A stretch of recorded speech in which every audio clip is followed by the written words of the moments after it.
प्रधानमंत्री जी ठीक कह रहे हैं, नासे काल विपरीत बुद्धि। वो अपने आप पे कह रहे हैं। प्रधानमंत्री 6 साल रह गए, दूसरे राज्य के मुख्यमंत्री रहे, 20 साल से 1 नंबर कुर्सी पे हैं, बावजूद वो विकास के मुद्दे पे बंगाल में क्यों नहीं है?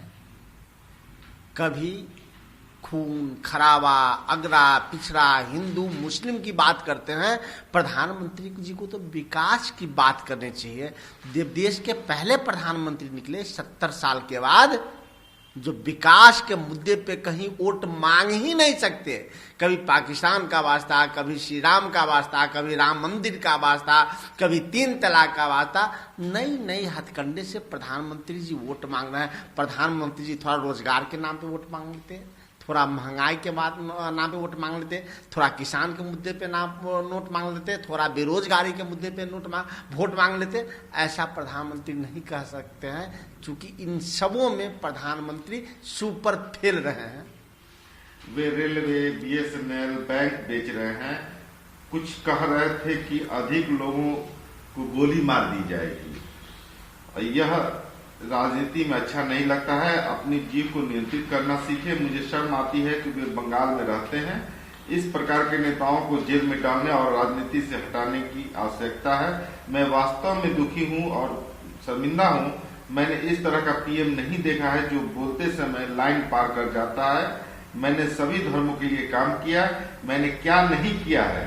अब केवल एक ही चीज बची है, बीजेपी हटाओ, देश बचाओ। ममता बनर्जी ने यह ममता बनर्जी ठीक ही कही है कि देश के पहले प्रधानमंत्री हैं जो देश की सारी संपत्ति बेच रहे हैं।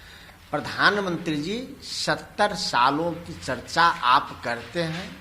कांग्रेस का राज था, कांग्रेस के जितने प्रधानमंत्री थे, गैर कांग्रेसी भी प्रधानमंत्री रहे हैं आपको छोड़ के। वह थोड़ा अरजने का प्रयास किया। आप पहले प्रधानमंत्री हैं जो सब कुछ बेच रहे हैं। कुछ दिन के बाद तो आपको गिनाने पड़ेंगे कि कौन चीज भारत सरकार का है। तब भी आप बंगाल में जाके तोड़ो और जोड़ो की राजनीति कर रहे हैं। कभी भारत को आपने क्या दिया, इसकी चर्चा कर लीजिए। आवाम में है कि भारत को आपने बेच दिया। अमित शाह ने कहा है कि दीदी ने लोगों को उकसाया, उन्हें बताया कि सीआरपीएफ का घेराव करो, और इसके चलते जो कुछ बिहार में 4 लोगों की मौत हुई है, इसके पीछे दीदी ही क्या हाथ है, उकसावे का हाथ है। गृह मंत्री जी को शर्म भी नहीं आ रही है इतने बड़े आरोप लगाते हुए। चुनाव आयोग उनका है, निष्पक्षता की बात करते हैं। वो भारत सरकार के गृह मंत्री हैं। जहां उनके लोग हंगामा कर रहे थे, वो भारतीय जनता पार्टी के लोगों से झड़प हो रही थी, तब सीआरपी ने गोली चलाया। कंप्लीट और पूरी तरह भारतीय जनता पार्टी खूनी संघर्ष करके भी बंगाल चुनाव जीतना चाहती है, लेकिन बंगाल के लोग लाख कुर्बानी देने के बावजूद भी नरेंद्र मोदी और अमित शाह जैसे नकारा व्यक्ति को, अमित शाह जी जैसे या नरेंद्र मोदी जी जैसे नकारात्मक सोच के व्यक्ति को, नफरत फैलाने वाले व्यक्ति को, जिन्होंने देश का विकास नहीं किया, ऐसे व्यक्ति को बंगाल में पनपने नहीं देगा। 1,68,000 नए मामले आए हैं पिछले 24 घंटे में कोरोना संक्रमण के। अब भारत के बाद, अमेरिका के बाद दूसरा देश सबसे बड़ा कोरोना पॉजिटिव वाला देश बन गया है हमारा भारत। देखिए, लगातार कहीं न कहीं हम राजनीति से ऊपर उठ के बात करते हैं कि प्रधानमंत्री जी और देश के में कोरोना के बढ़ते प्रकोप को गंभीरता से नहीं लिया। न पहले बार लिया, पहली बार राहुल गांधी जी की बात मान ली गई होती, नमस्ते ट्रंप नहीं किए होते तो पहले ही बार कोरोना नहीं आता। फिर कोरोना के रोकने के लिए उन्होंने कहा कि ताली बजाइए, थाली बजाइए, घंटी बजाइए, कोरोना भाग जाएगा। कोरोना नहीं भागा। फिर उन्होंने कहा कि दिया, सलाई, मोमबत्ती जलाइए, स्विच ऑफ और ऑन कीजिए। दुनिया में पहली बार हुआ जब किसी देश का बत्ती 9 मिनट के लिए ऑफ हो गया सभी जगह, फिर भी कोरोना नहीं भागा। अंधकार में, अंधेरे में अंधविश्वास में भारत के प्रधानमंत्री भेज दिए भारत के, जिसका नतीजा है जो कोरोना फैला। और आज फिर कह रहे हैं कि इंजेक्शन उत्सव मनाइए। प्रधानमंत्री जी, इतना बड़ा कलेजा आपका हो सकता है कि कोरोना से हजारों लोग मर जाए, लाखों लोग बिस्तर पर हो, बेड नहीं मिले, उस लाश पे हम उत्सव नहीं मना सकते हैं। यह देश के प्रधानमंत्री नरेंद्र मोदी जी, देश के गृह मंत्री अमित शाह जी के इतना कलेजा हो सकता है कि भारत के लोग मर रहे हो, लाश बिछा हो और उस लाश पे उत्सव आपसे बेसी कोई नहीं मना सकता। क्योंकि आपने कहा है कि विपदा में भी अवसर तलाशिए, ये अवसर आप तलाशिए। हम चाहते हैं कि 84 देशों को छोड़िए, भारत में संपूर्ण और पर्याप्त इंजेक्शन कब प्राप्त होगा ये बताइए। कांग्रेस ने सभी को कोविड टीकाकरण की मांग करते हुए सोशल मीडिया अभियान शुरू किया है। देखिए, हम लोग लगातार कोरोना के लिए श्रीमती सोनिया गांधी जी, श्री राहुल गांधी जी लगातार इस निपटने के लिए चिंतित रहे हैं। जब देखा कि सरकार कहीं न कहीं इस पे राजनीति कर रही है तो हमारे पास कुछ विकल्प नहीं रहा। जहां हमारे राज्य हैं वहां लोग ठीक काम कर रहे हैं तो वहां इंजेक्शन सरकार को नहीं पर्याप्त मिल रहा है।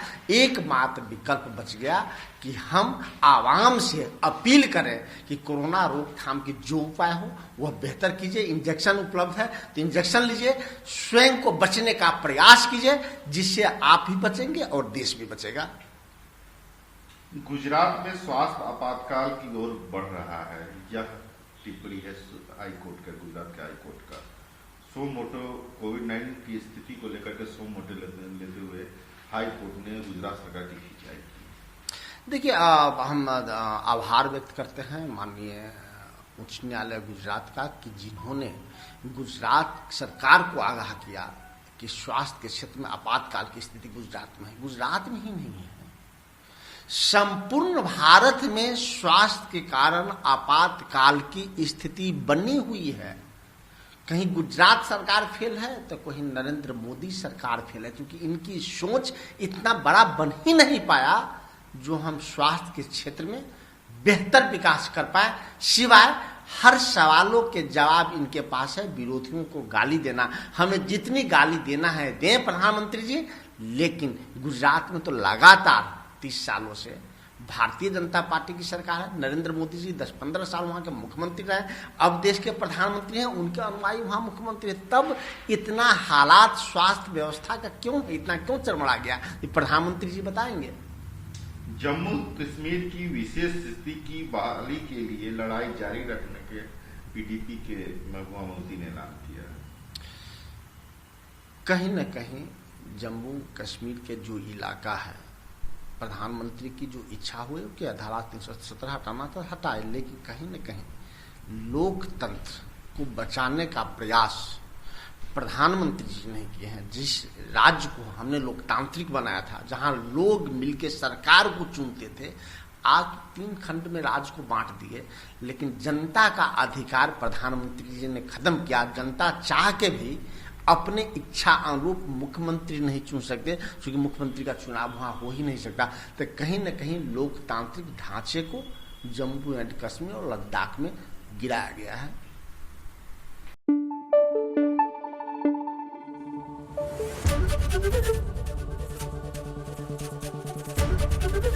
एबीपी न्यूज आपको रखे आगे।